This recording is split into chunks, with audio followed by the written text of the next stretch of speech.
First of all, let me say what a pleasure it is to be back in Loyola College, particularly to deliver the Jerome D'Souza, Father Jerome D'Souza Endowment lecture.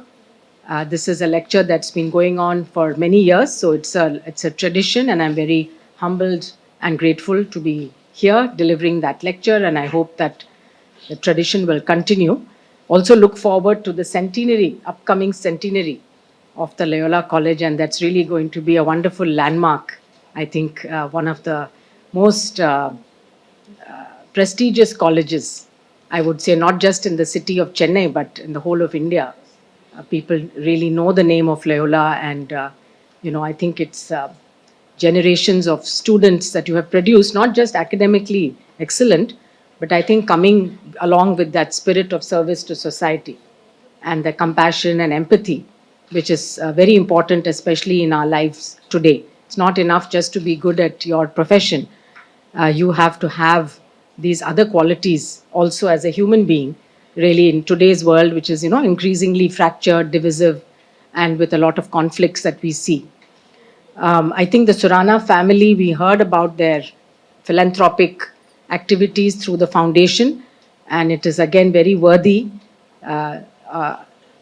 example for all to emulate, where a family is not just excellent at their profession, which is lawyers, but giving back so much to society and in a range of very different areas, but all really deserving and helping the needy. And I particularly was happy that not only you're supporting education, but also this whole area of how do we get closer to nature, and how do we, it's a theme that I will touch upon in my talk as well. So within the overall theme of SDG 3, which is health and well-being for all, I thought I would focus maybe a little bit, or really give a story of the pandemic and how perhaps that has taught us some lessons that would help us, going forward, and how to live not just health and well-being for human beings, but health and well-being for all species on this planet, animals, the marine life, as well as the plants and the insects and other species we don't even see, that may be invisible to us, but all of them together make up this biodiversity that we have, and which we are losing. We are losing at a very rapid rate. Now, if we go back 4 years now, January of 2020, when we started hearing about these few cases of pneumonia, that was unusual, right? These reports were coming out of Wuhan. There were several people getting hospitalized, very sick, pneumonia, some of them dying, and they were not due to any of the known bacteria or viruses. So that is why the pneumonia of unknown etiology. The Chinese scientists there are, of course, they have the best equipment, infrastructure, etc. They were able to sequence from the specimens. And so by the first week of January or so, they had already identified that this was a novel coronavirus. If you remember the first coronavirus outbreak, many of you may not have been born, or maybe you were very young. It was in 2003-04. It also started in southern China, and Hong Kong was the epicenter of the SARS. It was called just the SARS at that time. Now we say SARS-1 and SARS-2. So severe acute respiratory syndrome, that is what SARS stands for. And the virus was a coronavirus that had jumped from a civet cat through, from bats, sorry. The bats are reservoirs of many tens of thousands of coronaviruses live within bats, bat species. Bats are everywhere. Bats are also not bad, they're essential, as part of the whole cycle of nature. So, but these bats had transmitted the infection to civet cats. And civet cats farmed and sold and eaten in China. And so that's how the human-animal contact, very close contact. And so from civet cats, it had spread to humans, and then it was spreading from human to human. Now, in that particular outbreak, which was not restricted to China or Hong Kong, it did spread. Because today, with global travel, is there anybody who can guess what is the time taken for an infection to spread from one remote village anywhere in the world to somewhere which is on the other side of the world? How long do you think it will take for a virus to spread? Well, it hardly takes about 24 to 36 hours. So it is really very difficult today, in this day in which we are globalized and people are moving around the world, to prevent that. So the SARS virus did go around the world, infected about 8,000 people. About 800 people died at that time, but it was contained within a matter of 8 or 9 months. And the difference was, compared to what we have experienced now, where the virus has killed millions of people around the world and continues to circulate, the difference is that that virus was spreading from person to person only when the person got very sick. So what you could do in that case is to isolate that individual and trace all the contacts and isolate the contacts also, put them in quarantine, and that way you could prevent the spread of the infection. In the case of the SARS-CoV-2, the COVID pandemic, the virus behaved differently. It was spreading from asymptomatic people. You didn't even know you had the infection. And so people were going around normally and then spreading it to others. And also it was airborne. And so it was it would just get diffused in the air and it could spread even if you were not in very close contact. So in the early part of the pandemic, people thought since it's a coronavirus, it's going to behave like SARS. Put your masks on, you wash your hands, you isolate patients, and you would be able to contain it. But then we realized that was not the case because the properties of this virus were different in the way in which it transmitted were fundamentally different. Of course, it turned out to be milder. That the first SARS actually killed about 10% of people that it infected, whereas this killed less than 1%, probably somewhere around 0.1 to 0.2%. And it was more deadly in older people.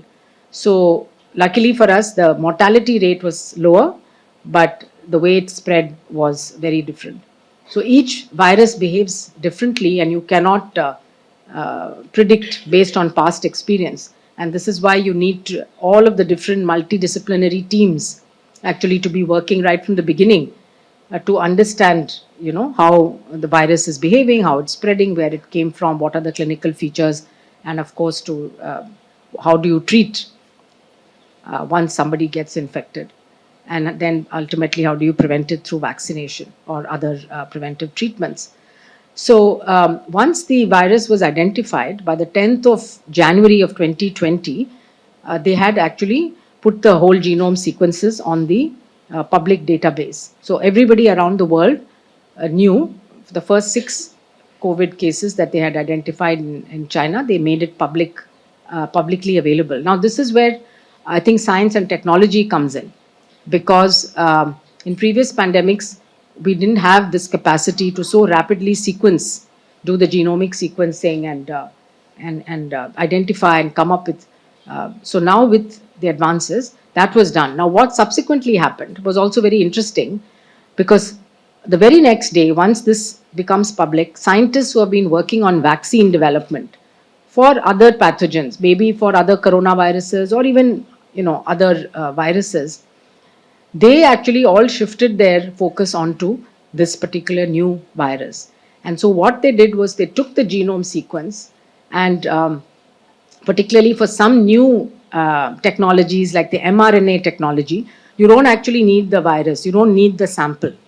So that was another advantage with the new technology, that you could just use the sequence of the virus and create a vaccine sitting just on your computer, because you just needed to identify which part of the sequence you want.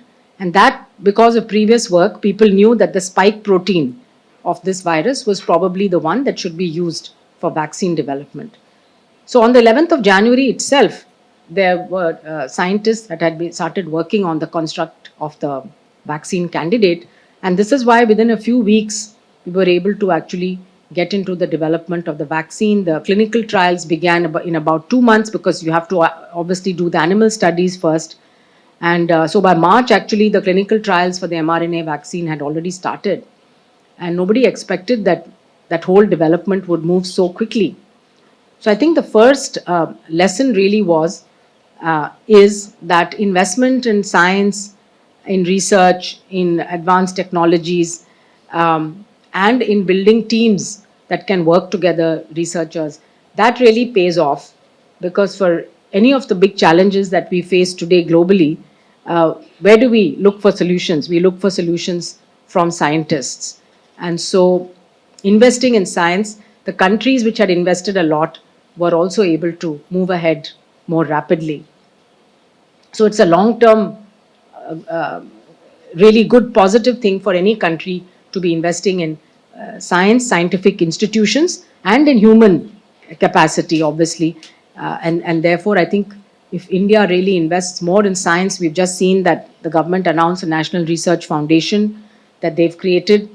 And hopefully, that research funding will start flowing into colleges, into universities, not into only selected few research institutes. It has to go across the country because a lot of innovation can come from our colleges and universities, which today perhaps is not really, we're not seeing the full potential, of that.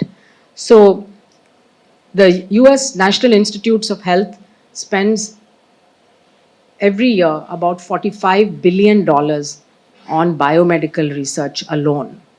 And this is why so much of IP and innovation comes out of the US. Now, the other side to this is, what do you do when you generate knowledge? How do you use it? What the NIH does is, when they generate knowledge through their own public funding, which is taxpayers' money, which gets distributed, to academic researchers around the world, the IP that's generated, they can do whatever they like with it. And if it's really good, it goes into the private sector. Some company will buy it, either a small biotech company or sometimes even a bigger company. And then what they do with the IP is again up to them. So the government there has no say. There is a law in the United States, which is called the Bayh-Dole Act, which allows the government to have march-in rights, which means that if the government really wants some of that product or that intellectual property, they can actually take it. But they have never used that provision. Very interestingly, I think the lawyers may really find it interesting that even though there is that provision to use intellectual property for public good, it has never been actually used.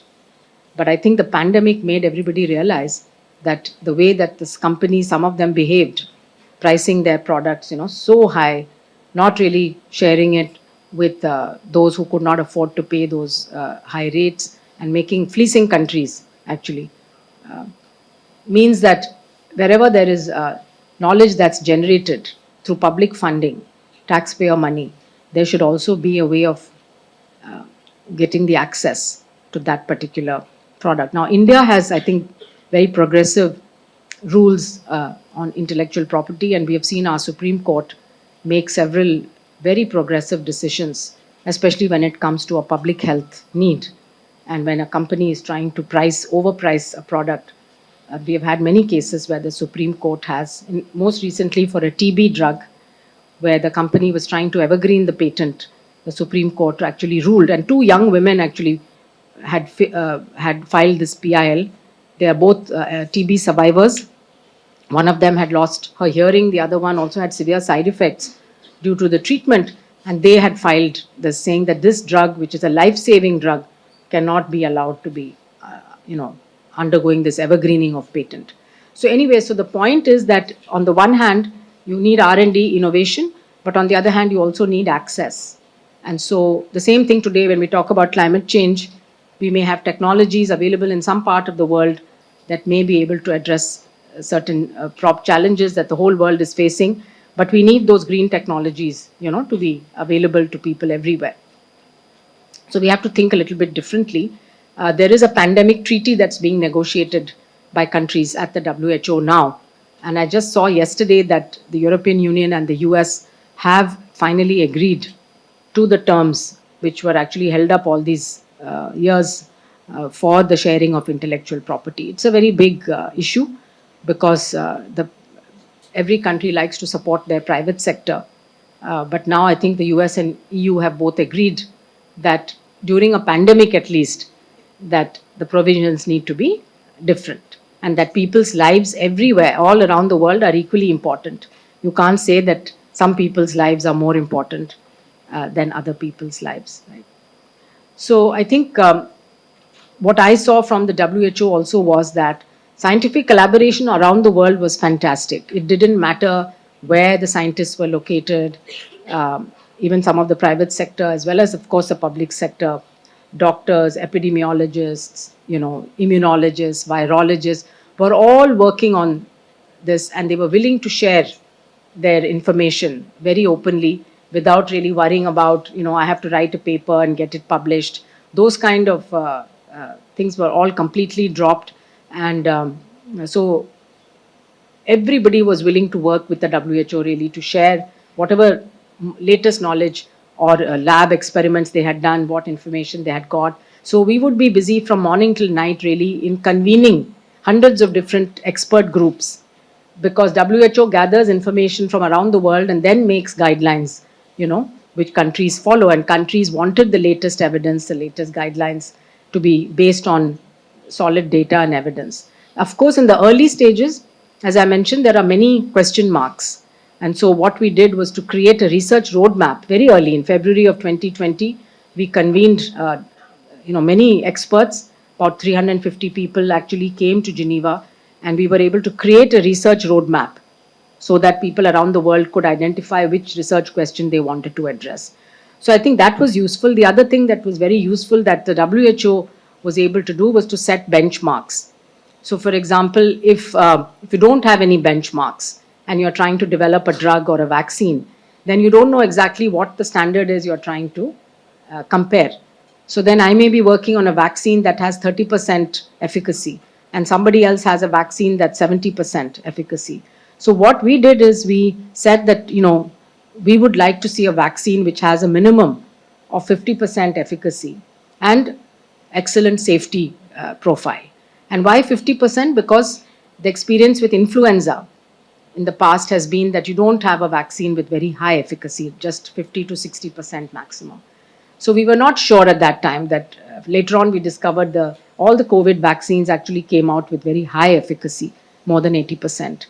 But when we started, we didn't know. So we set the benchmark, and all the regulatory agencies around the world followed those benchmarks. So that was very important to have that harmonization right from the beginning. So there's no confusion, and there's a level playing field, and people know whether their product is going to meet a particular benchmark or not.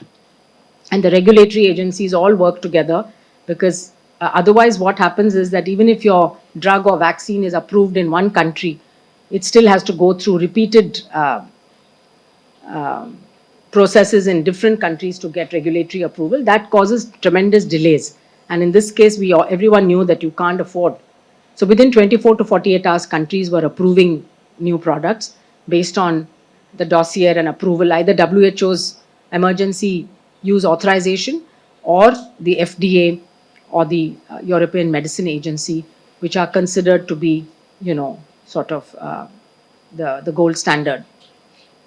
But the lesson there again is that many countries still have weak regulations and regulatory agencies, and they don't have the capacity to really assess products. So there's a lot of work going on now to also build that. The other thing that we found was that particularly with mRNA, which is a new technology that was used for the first time so extensively during the pandemic, it turned out to be an excellent technology in terms of the speed with which the vaccine could be developed, the speed with which you can modify it. Every time you have a new variant, the vaccine could be modified, and also the very high efficacy and safety. And so it was felt that for other diseases also, this mRNA platform could offer good potential to develop other vaccines and also therapeutics, monoclonal antibodies, and so on. But the two companies which had the technology, Pfizer and Moderna, were not willing to share that. Repeatedly, we had asked them so many times, but they always turned it down because of this IP protection they wanted to pursue. And so we decided that we at WHO that we would not let that come in the way of other countries actually developing the technology. And so we set up something called the mRNA Technology Transfer Program. Essentially, it was a way of saying that we could do it with scientists in other countries without the big multinational pharma necessarily helping us, because a lot of information is available in the public domain. Of course, it takes time to put it together and to create a new vaccine. That's not very easy. If they had given us the formula, then it would have been easier and faster to do. But since they had refused, we said at least let's start getting prepared for the future. So today we have a network of 16 countries and 16 companies. They're all low and middle income countries. There's one in India also, in Hyderabad. They are working actually together to use this mRNA platform to develop products. Somebody is working on a dengue vaccine, somebody is working on a TB vaccine, somebody is working on something else. It depends on their regional priority. But they all share their information and knowledge. And the idea is that anyone who develops a product out of this network, they'll be able to license it to other companies at very reasonable kind of and transparent terms and conditions. So it would be a different model of developing a product and licensing, rather than waiting for a company, a big company, to develop and then they do their own licensing in their own terms and conditions. That's a different model. So this was initially, people were very skeptical, especially the high income countries. They all told me that this is going to be a failure. It's not going to work. Why are you wasting your time? This has never happened in the past. You really think you can take, new technology like this and work on it without having the support of the big companies? And so we still went ahead, and the Director General of WHO was extremely supportive. And what happened is that there was huge political support for this, especially from Africa, which really does not have a good science technology research ecosystem or a manufacturing ecosystem. They manufacture nothing on the whole continent. 1% of their vaccine requirements are manufactured on the continent, 99% are imported. So those countries all woke up and realized that if there was an emergency, they would be at the back of the queue always. And so that they needed to really step up and do something about it. So the Africa CDC, the Center for Disease Control in Africa, which was a new organization, stepped up and they said, okay, we've suffered during this pandemic, this cannot happen again, let us do something about it. And so the heads of state of many of the African countries committed to investing more in R&D and in manufacturing. Of course, it takes time. You cannot overnight, put up a factory and start manufacturing things. You need also the workforce, a trained workforce. So that way, India is extremely lucky that we have such a very large private sector vaccine and drugs that not only produces high quality products, but very, very affordable products, which actually serve not only Indians, but go around the world. So if you look at vaccines, childhood vaccines, 60% of childhood vaccines used across the world come from India.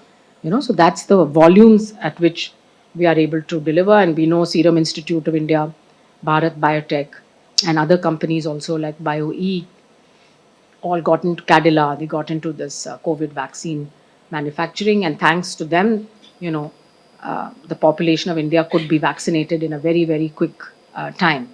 So that again was a very successful, I think, program that India had of COVID vaccination, much better than many other countries. It was really done extremely well, considering the fact that adult vaccination is not a national program, is not something that is done routinely. So it had to be done from scratch.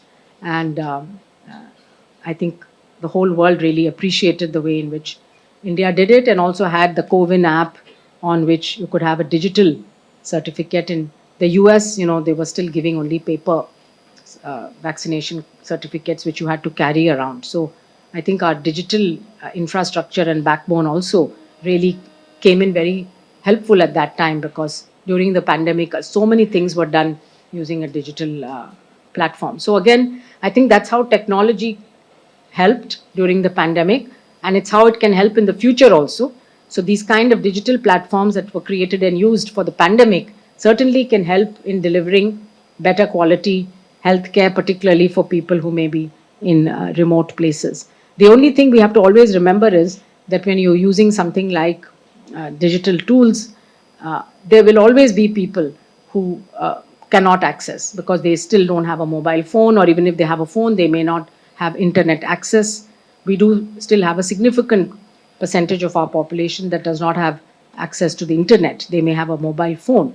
And so when we think of solutions, we also have to keep in mind that if you want to reach everybody, and when again going back to the SDGs says it's health and well-being for all, and that no one should be left behind. That's the motto, leave nobody behind.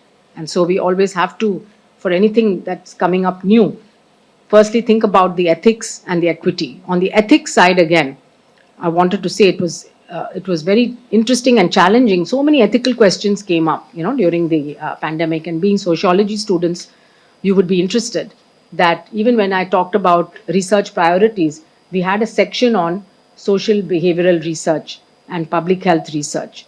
Because it is true that without the social and behavioral sciences, you cannot implement public health policies. And this is something that's often not recognized or not given due importance. So in many public health departments, you will not find a social scientist over there. And in my own career, where I worked at the Tuberculosis Research Center, which is just, close by here in Chetpet, I, by working with the social workers and the social scientists, learned the importance of having a team which includes not only doctors or epidemiologists or laboratory scientists, but also the social and behavioral scientists, if you really want to be successful in addressing the non-medical aspects of any disease, right? All diseases also have social aspects, and there are social determinants of health, which are actually maybe more important sometimes than the actual medical issue. Like, for example, HIV. Stigma was a huge impediment to the treatment of HIV. And especially in the early days, because I worked very closely with HIV and TB patients, the stigma around both those diseases, of course, HIV was much, much higher than TB, was so high that it was actually much more destructive to people's lives, than the disease itself. Because the disease, yes, it took somebody's life, but then the stigma actually affected the entire family and destroyed the lives even of those who were not infected but belonged to that family. So this is where I think the communication aspects also come in. So one other aspect I wanted to talk about was the infodemic, what we started calling the infodemic, which was basically the overexplosion of knowledge and information that was available through now the digital platforms, particularly social media. And it had a lot of benefits, of course, and positives, but it also had a lot of downside and negatives, because you were also seeing a lot of rumors and misinformation and disinformation spreading through WhatsApp, Facebook, etc. And the thing with social media is that it spreads like wildfire. And so, especially if it's bad news or it's something very dramatic or something which is very controversial, then those kind of messages everybody likes to forward. So what happens is that you may or may not understand fully what you have read. You have no time to digest that information or question it, but you'll quickly forward it to 10 other people, right? That's what everybody does. And so we found that actually created a lot of barriers because for some reason, I don't know why, but there are many groups around the world who believe only in spreading this kind of disinformation. And they do it also very cleverly, very strategically. They'll have people wearing white coats, telling things which are absolutely false. They will create videos which look very real, but which actually are false. And so many myths and misconceptions were spread, both about the virus and also about the vaccines, that in many countries, luckily in India, this did not have a very big impact on vaccine uptake. But in Africa, it had a huge impact. And there for many reasons, because they also felt that they had been left out initially, and then they felt that they were getting inferior vaccines. But in a country like the US, which had no shortage of vaccines, no shortage of anything, 40% of the population voluntarily did not get vaccinated because they were believing the vaccine disinformation that was being spread, and they paid the price for it. Many of them actually ended up dying. But even then, that did not convince the others. Similarly, we saw on things like, all sorts of cures and which had no rational behind them, no scientific basis, they were also being promoted and spread through these campaigns. So the point is that in today's world, this social media is not going to disappear. They're all going to be living, and especially for the young people, I'm sure that there's a considerable amount of time that you spend on social media, correct? So you have to use judgment, and you have to use your own rational thinking and ability to distinguish between what could be true and what may not be true or credible, right? So, and not be completely influenced by that. So, I think what we need in our young people today is just critical thinking. You cannot be an expert on everything. You may not be an expert on vaccines. If you're a social science student, you may not know all the technicalities of the biomedical science, but at least you can have some rationality in thinking. So one of the stories that was being spread is that Bill Gates is now going to inject a chip into everybody through the vaccines. So if you take a vaccine, you'll also get a chip, and then, of course, then he'll control everybody, and he'll be controlling the world. But there were also more subtle type of things like, this will make you sterile.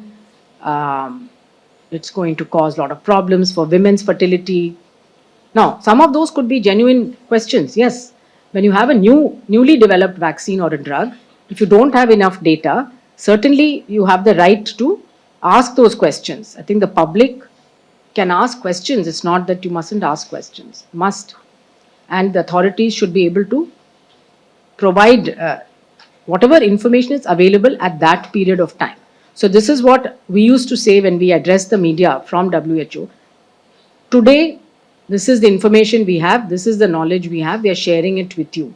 Tomorrow, if something new comes and we have to change our opinion or our stance or our guideline, we have to do it. We cannot get stuck with dogma. So again, in science, you can never get stuck with a particular dogma. You have to be willing to change your mind and be willing to be questioned and then debate, critically debate, discuss, and then with the best available evidence, you'll have to make your conclusions. So I think when you have a doubt about something, it is good to question, to get more information, to try to learn more from experts before you make up your mind just because you read something. And I realize now many of the things that we read in textbooks also, after some time, it changes. A textbook does not remain valid forever. It was maybe valid at the time that it was written, but sometimes our textbooks are not updated and we go on reading the same thing, which is no longer true. So I think a questioning mind is important, trying to find out the truth. And today it's very easy, but it's also difficult because, yes, when you do a Google search, you'll get a lot of material. So this is why I think the new age today, artificial intelligence is there, Chat GPT is there, all that is there. You're getting a lot of information at your fingertips, right? How do you use that information? How do you analyze that information? And what is it that human beings can do which a computer cannot do? I think those are the skills that need to be actually developed. And I think it's quite challenging today also for schools, colleges, universities to really think how our education system needs to adapt to the fact that you no longer have to cram up facts. The facts are available to you just at the click of a button. Within a few seconds, you can get whatever you're looking for. And so the days when we used to memorize everything, that's not needed. But what is needed is critical thinking. It is to be able to take that information and decide how best to use it. And how do you apply all of this huge amount of new knowledge for the betterment of society? What is the point of new knowledge if it's not going to be used in a practical way to solve some challenge that we face today? So our society faces lots of challenges. All societies do, right? And whether it is air pollution or whether it is, access to social benefits. These are some of the things where actually even our government is trying, by using artificial intelligence and the digital platforms that have been built. How can you get, because people who don't have access to information today are really the ones who are going to be left behind. That is the barrier today. It's the access to knowledge, the right knowledge at the right time. And so if we can make everybody have access to the right knowledge, what they need to live their life better. For example, what does a fisherman need? He needs information on where he can go for fishing, where he's likely to catch more fish, what's the weather going to be like, is he going to be taking a risk? If he's going out to sea today, which direction is the wind going to be moving? What is going to be the temperature, etc. That's what he needs on that particular day when he's taking his boat out. So there is no point telling him that maybe in 2 weeks something is going to happen. He needs to know that day. So at the MSSRF, what we've tried to do is to take digital technology and all of the information that's available out there to make it targeted to what the fisherman needs, what the farmer needs, what the woman needs, who's going to make a particular product and try to sell it. We have so many self-help groups, so many farmer producing organizations today that are doing great work, but they need that connection and they need to be able to have a level playing field so that they can sell their products. And we were talking about organic products earlier and how it's difficult for people who are doing organic farming to actually sell their products at a premium.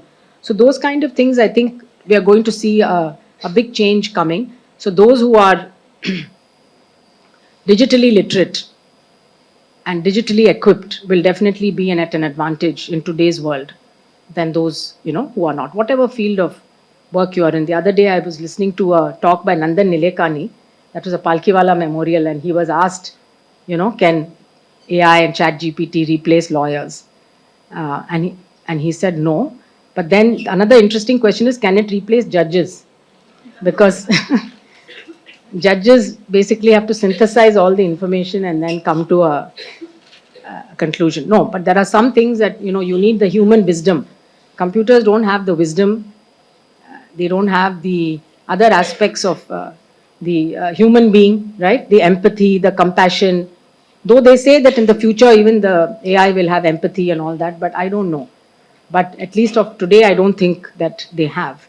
And so that is where I think the education system needs to, even creativity, now AI is also drawing paintings, it's making art, it can write novels, it can write symphonies, music, in every field actually. That's why the Hollywood screenwriters and all, they went on strike because they felt that AI was going to take their jobs as well. So it's a question of really adapting, I think, to the new world. And at least the experts, they say that AI will not take away jobs, but the jobs will change.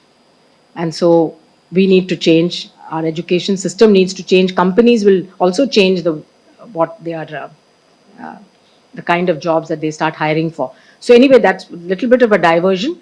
But I think the pandemic also brought out this whole aspect of misinformation, disinformation, but also how can we use the tools, digital tools, including AI.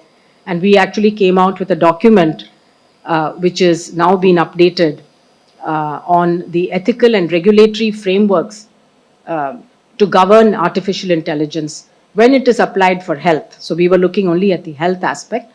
And so now the updated version, which just got released about a month ago, talks about the large language models, that is the ChatGPT and Bard, etc., and the ethical and regulatory issues around the use of those large language models for health.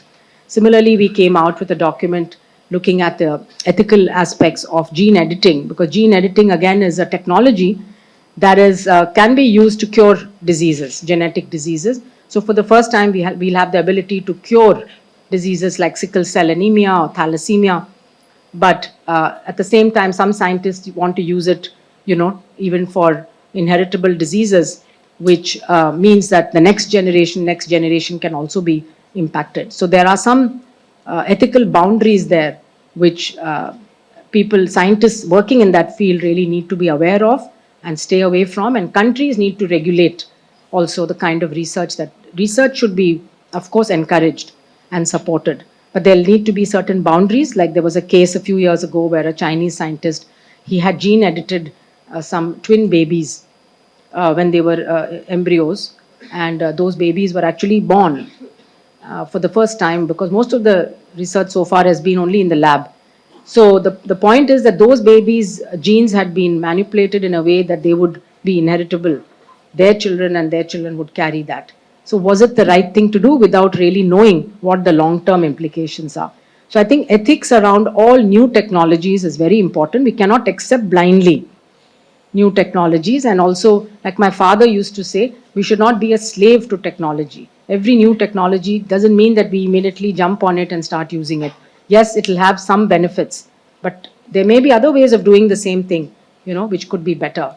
The traditional way may actually be better than the new technological tool. So it needs balancing, it needs more research, and it needs, I think, a very critical look at this. So I think that maybe I would like to end finally by saying that on the point that I started with, which is how do pandemics arise, and why are pandemics more common in the last 50, 60 years, and why do we think that they will be more common in the future? And the answer is that we have interfered with nature too much, right? We have lost a lot of biodiversity. Human beings are constantly now expanding into areas that we normally were not there. It was left to the animals and the plants, and now because of our needs. So the closer contact between wild animals, humans and domesticated animals means that the chances of the viruses jumping. For example, Ebola is a disease that has been in Africa for a long time, and it used to affect people who consume the monkeys from the forest. It would affect one person, maybe one or two people in that family would get it, and then they would die, of course. It's very high fatality. But it would not spread because these families were deep in the jungle. But in today's world, with urbanization, globalization, like I mentioned, a virus can travel across the world in 24 hours. It is very likely that if something begins somewhere, it can very quickly go around the world and infect everybody. This is why people believe that the next pandemic is not if, but when. Nobody knows. It's going to come in 5 years, 20 years, or 50 years. But it's a certainty that there will be another one. And again, you don't know whether it will be mild or severe or which pathogen. So we have to be prepared. So scientific preparation is ongoing. There's lots of work going on to have a list of viruses which can cause pandemics, to have some prototype vaccines that are developed, to have drugs, and to be able to quickly manufacture and increase the use during a pandemic. But on the prevention side, I think the only way is to look after nature, and whether it is land or marine, we need to respect, we need to give space to the other species. Today we are having extinction of species at very fast rate, and if the global warming continues, you know that 2023 was the warmest year on record, and it has already crossed the 1.5 degrees limit that was set by the IPCC. Okay, that's only 1 year, but if it continues, then we are going to breach that 1.5 degrees, which scientists had told us would be a tipping point for the world. And every degree we go above that is going to be, it's going to mean so many more species going extinct, and also challenges for human beings, like drought, like a lot of extreme weather events, like heat, extreme heat stress, and so on. So it's going to affect our lives for sure. But I think, again, we can do something about it. So we should not sit back and say we are doomed, but what can we do about it? And this is where young people come in, because you're the ones who can change things now, can change the way you live, how you deal with nature.